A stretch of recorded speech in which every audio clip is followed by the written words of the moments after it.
Saúdos, boas noites. Dúas persoas perderon a vida nun accidente no Pino. O coche no que viaxaban foise da vía e golpeou contra a medianeira na autovía A54. Os efectivos de emerxencias desprazados ate o lugar só puderon certificar o seu falecemento. Ten máis datos Andrea Otero. Si, efectivamente, dúas persoas faleceron hoxe na A54 á altura da parroquia de Cerceda, no concello do Pino. Os falecidos son dous mozos de menos de 25 anos, ela do Pino e el, que era o que conducía o coche no momento do accidente de Arzúa. Este sinistro tivo lugar arredor das 2:30 do mediodía, cando o coche no que se desprazaban perdía o control e batía contra unha medianeira á altura do quilómetro 75 desa autovía Santiago-Lugo á altura de Arzúa. Foron varios os particulares que alertaron os servizos de emerxencia que unha vez aquí no lugar do sinistro e tras realizarlle as correspondentes manobras de reanimación só puideron confirmar o falecemento destes dous mozos. É o estado no que quedou o vehículo no que viaxaban os dous mozos falecidos neste accidente na autovía entre Santiago e Lugo. Os ocupantes, un home e unha muller, tiñan 23 e 22 anos e eran parella.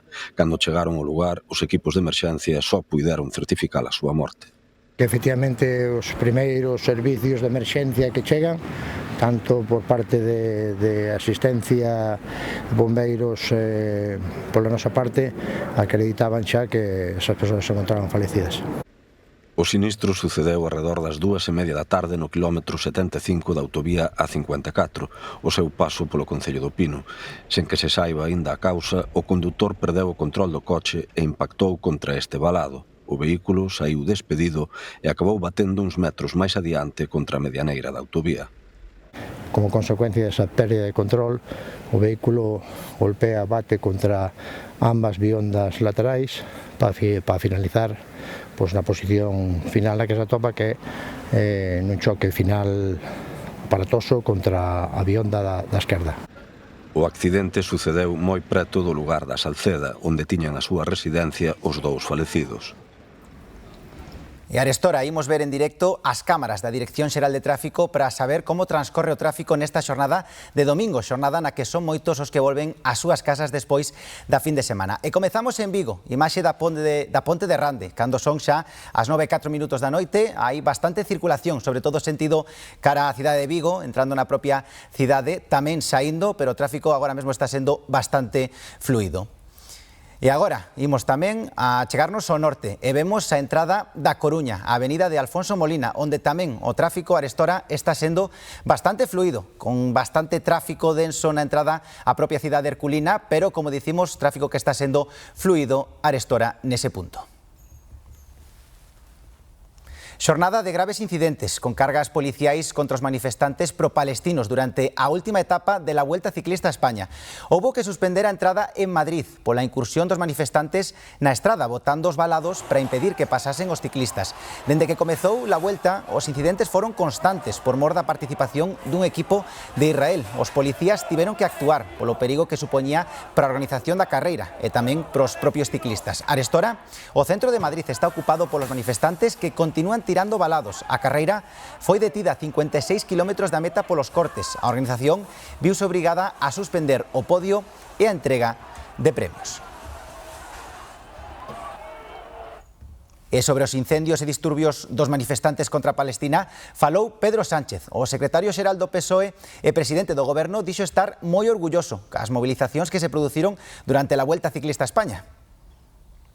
Y vaya por delante nuestro reconocimiento y respeto absoluto a los deportistas, pero también nuestra admiración a un pueblo como el español que se moviliza por causas justas, como la de Palestina.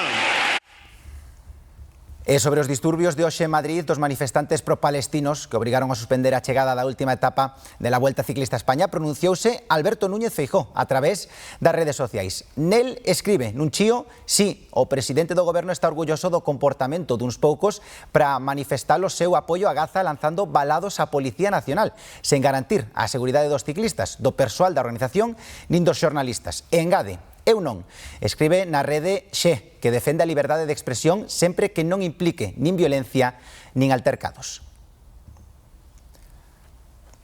E tamén hoxe o presidente do Partido Popular, Alberto Núñez Feijóo, propuxo aos representantes do sector primario elaborar un libro branco do medio rural que atenda ás necesidades reais da xente. Hemos acordado elaborar un libro blanco de desarrollo rural con ustedes, que atienda las necesidades reales de la gente y no a los que muchas veces intentan diseñar cómo hemos de vivir desde las ventanas de un despacho de Bruselas o de un despacho del Paseo de la Castellana. Quedou arrestado o capitán do buque factoría que provocou o afundimento do Tafra 3 en Mauritania. O pesqueiro de capital viguesa estaba manobrando o aparello cando o barco de 105 metros de eslora remeteu contra el. Tamén foi interrogado o segundo oficial, que quedou en liberdade. Espérase que nas próximas horas declaren os 21 superviventes, entre eles os 2 galegos. Os 2 mariñeiros galegos que formaban parte da tripulación do Tafra 3, o patrón e patrón de costa, están xa fora de perigo e recupéranse do traumático naufraxio en augas de Mauritania o venres pasado. Un dos náufragos galegos, veciño de Bueu, recupérase dun forte golpe na testa, aínda que está fora de perigo. Segundo a súa familia, contou que o afundimento foi moi rápido, que o barco estaba a manobrar o aparello cando se produciu un forte impacto. O golpe produciu nun buque factoría de capital ruso que impactou no buque vigués deixándolle unha enorme fenda que ocasionou o seu afundimento. Os mariñeiros galegos puderon salvarse, así como outro español e 18 persoas máis, pero hai varios desaparecidos de ascendencia mauritana. Intentando colaborar con la empresa armadora, con las familias, con las tripulaciones, en la localización de los 5 desaparecidos mauritanos. Teníamos varios gallegos a bordo. Gracias a Dios están en buen estado. Segundo informacións do diario Faro de Vigo, o capitán e un oficial do buque factoría que chocou co pesqueiro galego mauritano foron detidos polas autoridades africanas. Dende os armadores vigueses denuncian a situación de acoso na que traballan os barcos galegos. Tenemos que revisar estos protocolos internacionales. No podemos seguir manteniendo y jugándonos la seguridad de nuestras tripulaciones, de nuestros buques, con acosos por parte de grandes buques factorías rusos turcos. Na armadora viguesa, copropietaria do pesqueiro afundido, aseguran estar consternados pola desaparición dos 5 mariñeiros e están tentando co Consulado Español en Mauritania agilizar a repatriación dos mariñeiros españois. A Embaixada do Perú organizou esta mañá un emotivo acto en Vigo. Foi en lembranza e homenaxe aos falecidos no afundimento do Villa de Pitanxo. Aproveitaron a escala no peirao vigués do buque escola da súa armada para realizar este recordo. O embaixador do Perú presidiu xunto ao presidente da Autoridade Portuaria de Vigo e os mandos da Comandancia Naval o emotivo recoñecemento aos mariñeiros que perderon a vida no naufraxio do Villa de Pitanxo en febreiro do ano 2022. 10 das 21 vítimas eran de orixe peruana. La verdad que en estos eventos que hay, pues hay todavía esa tristeza, ese dolor, porque aún no podemos decir, pues ya se acabó esto. Que los de peruanos han venido acá a hacer una ofrenda, todo, pero yo me siento todavía muy a mi pesar. A presenza no porto vigués do buque escola da Armada do país sudamericano serviu como gancho para este acto en que se puxo de manifesto os lazos que os dous países teñen entre sí e co sector pesqueiro. El Perú y España son países marineros, estamos muy unidos, muy vinculados, muy relacionados, como lo estamos demostrando hoy día con la presencia de esta hermosa embarcación aquí en este puerto en Vigo. O caso segue o seu curso na Audiencia Nacional. O xuíz Ismael Moreno ven de decretar unha nova prórroga de 6 meses para completar a investigación sobre o sinistro antes de leválo a xuízo. Seguimos confiando moito na xustiza con as mesmas forzas de pelexear por todo, por o noso lema de verdade e xustiza ata o final. Mentres non chega a hora da xustiza, as familias agradecen o apoio para axudarlles a levar o do polos que xa non están aquí. 5 bombeiros da Brigada Helitransportada de Castromaior feríronse durante os traballos de extinción dun incendio con 2 focos activos que obrigou esta tarde a cortar a A8 en Barreiros. Presentaban queimaduras de diversa consideración, polo que os evacuaron a centros sanitarios. As lapas declaráronse nas zonas de San Caetano e de Vilamayor, entre a autovía e o río Masma, na parroquia de San Xusto de Cabarcos. As primeiras estimacións superan as 20 hectáreas queimadas. O corte de tráfico realizouse á altura da rotonda de Cruz Cruz de Lobo. Axentes da Garda Civil con persoal de conservación de estrada regularon o paso de vehículos para desvialo pola Nacional 634. Nesta estrada tamén houve incidencias, xa que a circulación estivo condicionada pola densa fumareda. Medio Rural mobilizou para a extinción do este lume forestal un técnico, 3 brigadas, 8 motobombas, 3 PAS, 3 helicópteros e 6 hidroavións. Tamén chegaron dende Asturias efectivos da Brif. Os brigadistas que eu sei pa un parece que vai bastante queimado e o resto tirouse ao río. Estaban intentando apagar o lume, o vento cambiou, entonces eles como quedaron atrapados no fuego e para intentar sobrevivir pois meteronse no río. Foron rescatados aquí abaixo nun campo, un subiu hasta aquí, levou unha ambulancia e o resto levou un helicóptero. E non sei nada máis. Que eran 5 brigadistas? 5, sí, só sei eso, por agora. Como empezou o lume? Pois non se sabe, primeiro había un foco aquí, cercano á autovía, e próximamente empezou ali máis a Ceceleiro, e de repente pois chamaronos, nós non estábamos na casa, de que estaba o pueblo plagado de lume, entonces, bueno, viñamos e está, bueno, todo como podes comprobar, hasta arriba. Manifestación en Santiago hoxe contra os incendios que afectaron o mes pasado a Galicia. Con pancartas e coa consigna de lumes nunca máis chegaron á Praza da Quintana. Ali pediron a dimisión de Alfonso Rueda e cambios nas políticas forestais. Reclaman tamén máis medidas de prevención. A plataforma polo Monte Galego con Futuro foi a convocante desta marcha a que se uniron outros colectivos. A reclamar un monte galego vivo e con futuro, un monte donde, bueno, pues, se fixe a poboación no rural, donde haxa actividade económica productiva que sexa compatible co medio ambiente, donde se entenda o monte non só como un grande eucalital solo barato para pasteiras enerxéticas e mineiras, senón tamén como un lugar donde poidamos desenvolver a nosa vida con calidade. E sobre esta manifestación polos incendios forestais deste verán pronunciáronse os partidos políticos maioritarios en Galicia. O PSDG estivo en Vilamartín de Valdeorras reclamando as axudas. O BNG pide cambios na política forestal e dende o PP lamentan que as únicas solucións dos nacionalistas sexan as manifestacións. Iniciamos un plan de accións en todas as zonas afectadas de Galicia, hoxe aquí, axudando a tramitar as axudas porque cada día conta e porque ninguén pode quedar atrás.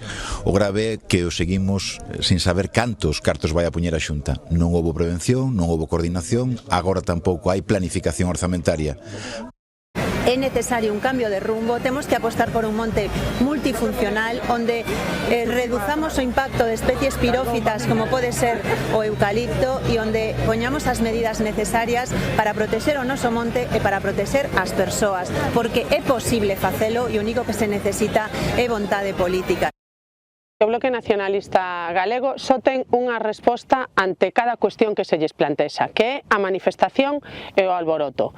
Da igual que se trate do emprego industrial, da sanidade, da volta ciclista a España ou dos incendios. Eles, en lugar de axudar, o único que propoñen son manifestacións e consignas apocalípticas. Xa o vimos durante a ola de incendios que o que fixeron foi ir manifestarse.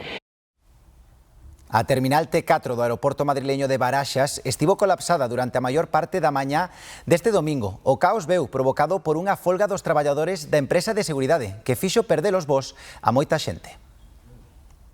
A mañá deste domingo foi dura para os viaxeiros que pretendían tomar un voo na terminal 4 do aeroporto de Baraxas. A folga convocada por un grupo de traballadores da empresa Trablisa, encargada dos controles de seguridade, transformou nun inferno o acceso dos pasaxeiros aos avións.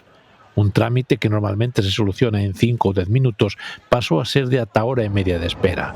A demora fixo que moitos viaxeiros perdesen o seu voo. Nada, que hai un caos al acceso al aeropuerto, no sabemos más tampoco. Habría que hacer como la administración de Ronald Reagan y echar fulminantemente a todos los vigilantes de seguridad. A folga dos vigilantes de seguridade de Baraxas comezaba este domingo e ten carácter indefinido. Os traballadores queren suba salarial e plus de perigosidade.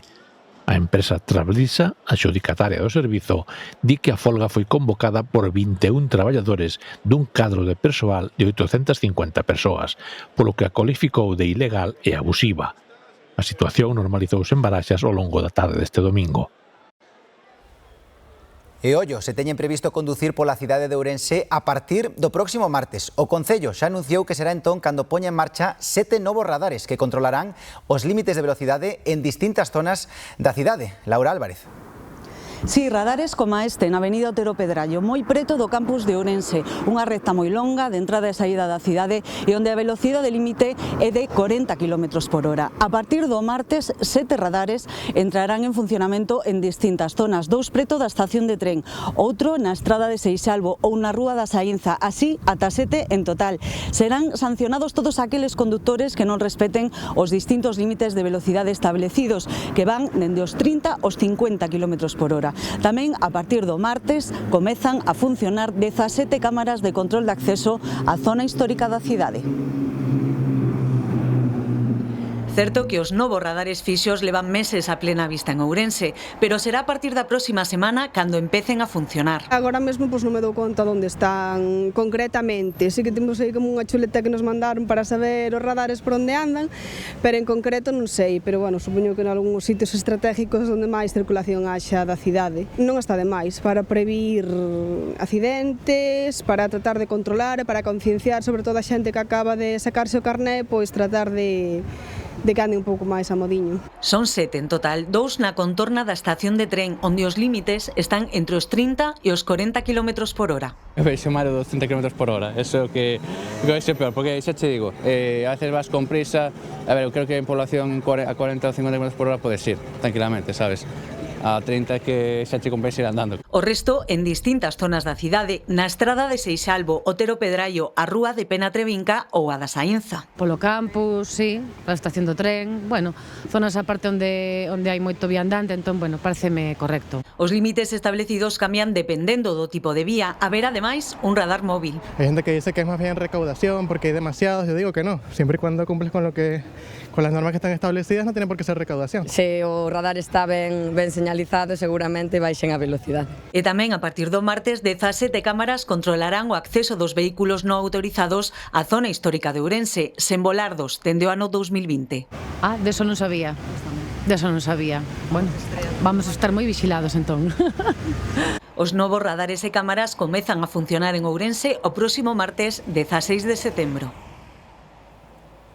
E ollo, porque o Goberno carga contra os pisos turísticos ilegais. A partir do luns, as plataformas digitais terán que retirar máis de 53.800 anuncios de inmobles que presentan irregularidades en todo o Estado. O obxectivo é que estas vivendas poidan incorporarse ao mercado de alugueiro residencial. Na nosa comunidade, Pontevedra é a provincia onde máis pisos se van suprimir. Paula Cantelar.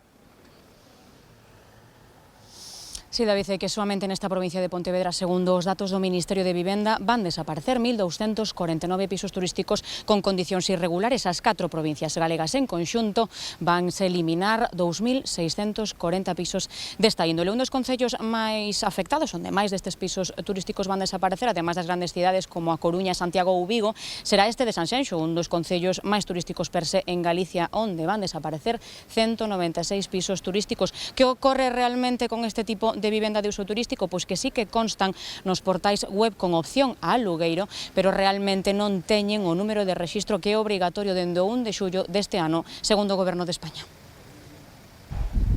Son concretamente 2.650 anuncios en Galicia, case o 50% están na provincia de Pontevedra. Trátase da última ofensiva do Ministerio de Vivenda para regular o sector, facilitar o alugueiro tradicional e combater a competencia desleal no eido hoteleiro. Unha estrategia que dende a Asociación de Vivendas Turísticas de Galicia dubidan que vai a funcionar.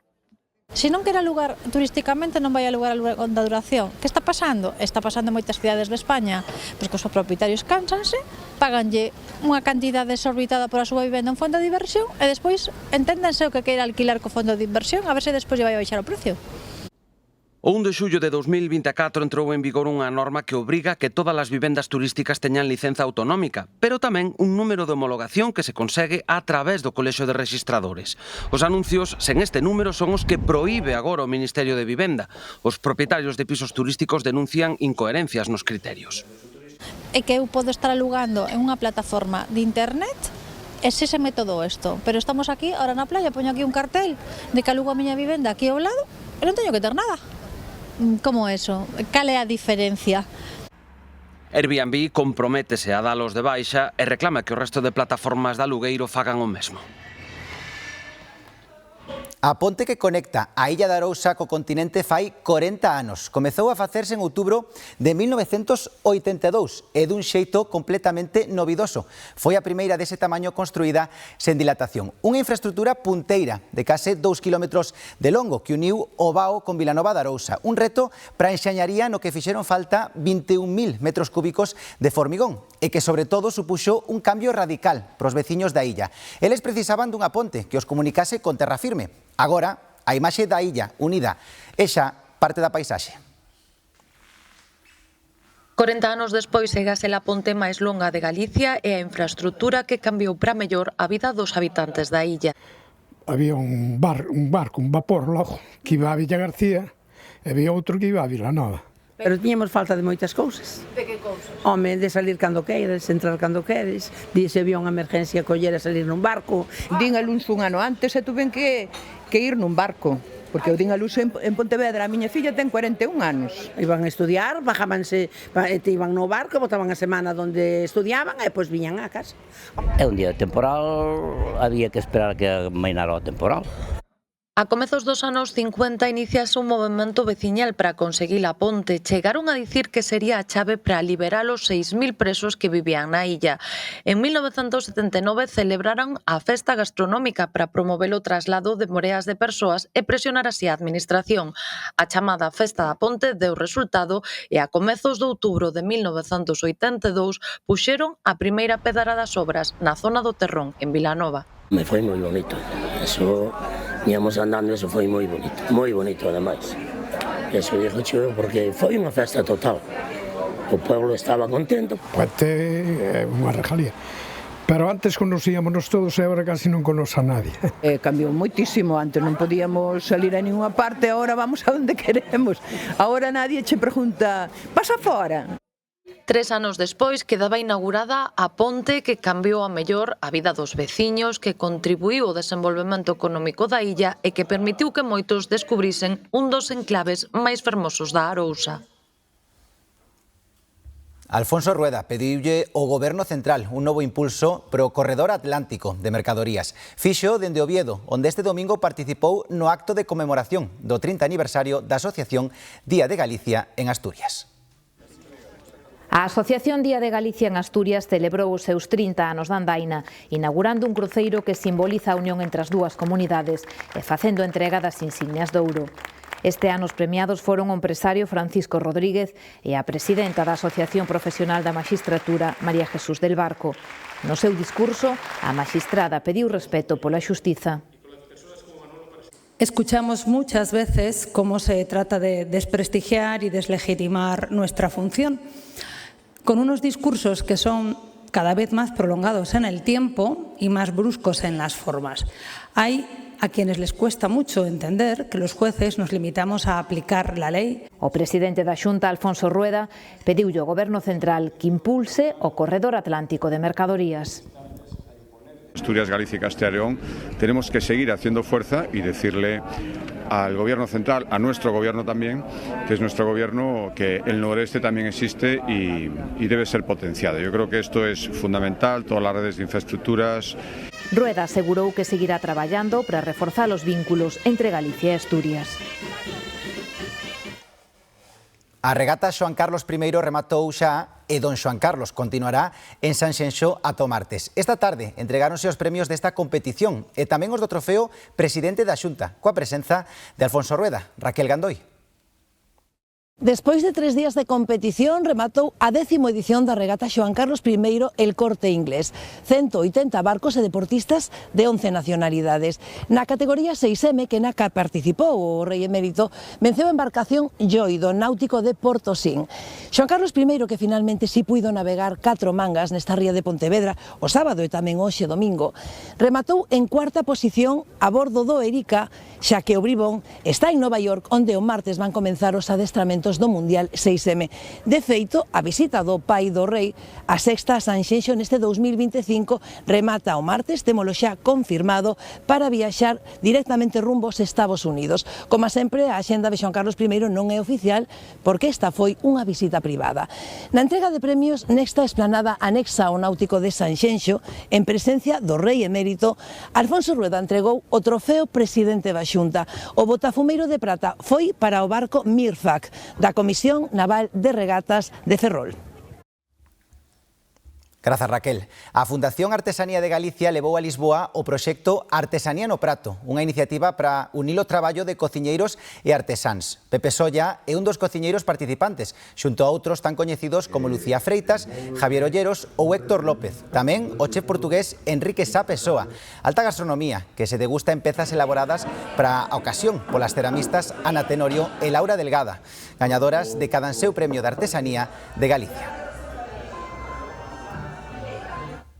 Estímase que a roupa de segunda man move en España anualmente uns 5.500 millóns de euros. Son pezas que se distribúen, por exemplo, nos mercados de rúa, en salóns de hotéis ou a través de plataformas digitais. É roupa que recibe unha nova vida e que conta cada día cun maior número de adeptos. Esta fin de semana, Lugo acolleu un destes almacéns itinerantes. Esta fin de semana moveronse en Lugo 8 toneladas de roupa. Trouxas, unha empresa que conforman Joel e outros dous compañeiros que dende hai un ano viron un oco de mercado nas pezas de segunda mão. Cualquier ciudad de la que vamos, la gente recibe muy bien la ropa de segunda mano, tanto por la sostenibilidad como también yo creo que porque pueden llevarse prendas exclusivas y no todo el fast fashion que hay ahora, que todo el mundo viste igual si va al Zara o alguna grande marca, y aquí puede llevarse prendas que solo tienen un par de personas en España, por así decirlo. A roupa procede de distintos proveedores de España, Holanda, Marruecos ou Estados Unidos. De Nike, Lacoste, Tommy Hilfiger, cosas que todo el mundo puede conocer, hasta marcas más antiguas de la época de mi padre y de mi madre, de chaquetas de esquí, de chupas de cuero, marca española, vintage, que hace mucho que no se ve. Fan as campañas de publicidade a través das redes sociais, onde reciben millóns de visitas. A sustentabilidade tamén está detrás dun negocio que se estima que move anualmente en España 5.500 millóns de euros. Solamente mirando digo un pouco a ver cómo es. Pides polas marcas, sobre todo. Sí, por las marcas. A mirar solamente. Si hay algo que te guste bien y si no, lo dejas. Si hai algunha oferta, tampouco buscamos moito máis. Para el invierno y para aprovecharla y darle una segunda vida, que hay marcas muy buenas y están a muy buen precio. Nesta fin de semana en Lugo recibiron milleiros de visitas. A próxima semana estarán en Vitoria e teñen previsto repetir en Galicia. Amplificando a Memoria é un proxecto de investigación e creación sonora que se deu a coñecer estes días en Santiago, no marco da programación do WOS Festival. Foron varias sesións en que os asistentes puideron descubrir a sonoridade do Organ Sound, un altofalante que inventaron os irmáns Portela Seijo, inspirándose nas tubaxes do órgano da Catedral. Escoiten. Bueno, a intención é reactivar e poñer en valor os organ sounds, os altofalantes organ sounds. É un altofalante que inventaron os irmáns Portela Seijo a finais dos 60, principios dos 70. Bueno, como vedes, moi característico, moi estético. Falamos dun obxecto tecnolóxico singular e case esquecido cos composteláns Juan e José Portela Seijo deseñaron inspirándose na riqueza sonora de órganos de tubos como o da Catedral. A idea deste proxecto realmente é crear este espazo de escoita atenta, de escoita inmersiva, para que a xente realmente teña o tempo e a intención de escoitar e aproveitar para conectarse con todo o que emerxe do sonoro. A xente penso que agradece poder relaxarse, poder escoitar a través destes altofalantes. Durante máis de media hora os asistentes gozan dunha instalación sonora creada polo artista multidisciplinar Xoán Xil López, quen tivo a oportunidade de coñecer o funcionamento do órgano barroco da Catedral Compostelá.